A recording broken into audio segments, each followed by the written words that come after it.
मैं विनय भूषण विद्यार्थी आज तापमान की इकाइयाँ और उनके बीच संबंध के विषय में बात करेंगे। तो जैसा कि आप लोग जानते हैं कि तापमान की मुख्य रूप से 4 इकाइयाँ हैं जो इस प्रकार हैं। पहला सेल्सियस, दूसरा केल्विन, तीसरा रोमर, चौथा फ़ारेनहाइट।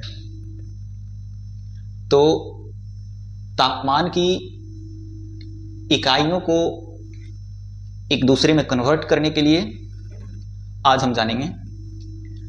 तो सबसे पहले बात करते हैं सेल्सियस। सेल्सियस तापमान की बहुत ही प्रचलित इकाई है। ज़्यादातर चीज़ों का तापमान हम लोग सेल्सियस में मापते हैं। तो इसलिए इस इकाई को बेस बना के हम किसी भी इकाई में तापमान को कन्वर्ट कर सकते हैं। तो सेल्सियस को बेस इकाई बनाना है और किसी भी इकाई में उसको कन्वर्ट कर सकते हैं। उसके लिए फॉर्मूला है जो इस प्रकार है कि अगर केल्विन में चेंज करना, कन्वर्ट करना हो डिग्री सेल्सियस को, तो kelvin equal to degree Celsius plus 273.15 kelvin का वैल्यू लाने के लिए। अगर रोमर में हमको कन्वर्ट करना है डिग्री सेंटीग्रेड को, 4/5 इंटू सी रोमर में वैल्यू तापमान का प्राप्त होगा।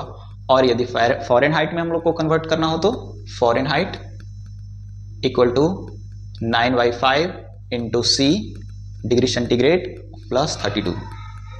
इन दोनों फार्मूला को और सिंप्लीफाई किए हैं थोड़ा, जिसमें अगर हम रोमर निकालते हैं तो रोमर सिंपली वे में निकाला जा सकता है डिग्री सेंटीग्रेड इंटू 0.8 से मल्टीप्लाई करना है। 0.8 से डिग्री सेंटीग्रेड में अगर हम मल्टीप्लाई कर देते हैं तो रोमर का वैल्यू प्राप्त होता है। इसी प्रकार फ़ारेनहाइट को डिग्री सेंटीग्रेड में कन्वर्ट करने के लिए सिंपली फॉर्मूला है डिग्री सेंटीग्रेड इंटू 1.8 प्लस 32। इस तरह से हम एक दूसरे यूनिट में कन्वर्ट कर सकते हैं। तो अब हम वाटर का बॉइलिंग पॉइंट और वाटर का फ्रीजिंग पॉइंट जो सारे यूनिट में कन्वर्ट करेंगे। तो जैसा कि आप जानते हैं कि वाटर का फ्रीजिंग पॉइंट 0 डिग्री सेंटीग्रेड होता है और वाटर का बॉइलिंग पॉइंट 100 डिग्री सेंटीग्रेड होता है। अब डिग्री सेंटीग्रेड को बेस बना के दूसरे यूनिट में कन्वर्ट करेंगे, वाटर का फ्रीजिंग पॉइंट और वाटर का बॉइलिंग पॉइंट। तो सबसे पहले केल्विन में अगर हम वाटर का फ्रीजिंग पॉइंट जानना चाहेंगे तो केल्विन इक्वल टू फॉर्मूला की तरफ चलते हैं। Kelvin equal to degree centigrade plus 273.15। Degree centigrade का वैल्यू कितना है? 0। फ्रीजिंग पॉइंट में 0 डिग्री सेंटीग्रेड पे वाटर फ्रीज होता है, इसलिए केल्विन में अगर कन्वर्ट करेंगे तो 0 डिग्री सेंटीग्रेड प्लस 273.15।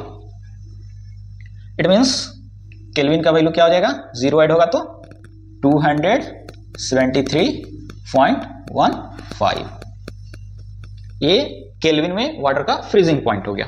और केल्विन में अगर वाटर का बॉइलिंग पॉइंट जानना हो तो केल्विन इक्वल टू क्या होगा?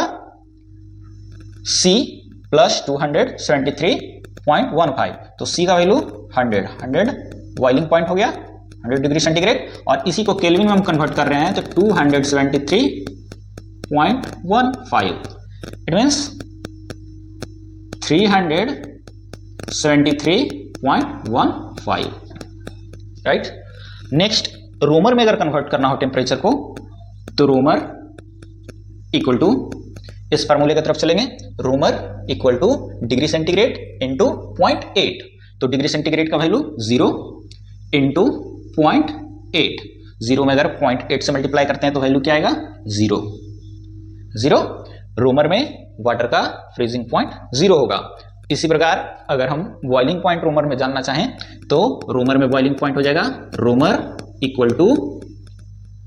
Equal to degree centigrade into degree centigrade का वैल्यू है 100 इंटू 0.8। ये वैल्यू हो जाएगा कितना, 100 से मल्टीप्लाई करेंगे 8 में तो 800 और पॉइंट यानी 80। रोमर में वाटर का बॉइलिंग पॉइंट कितना हो जाएगा, 80।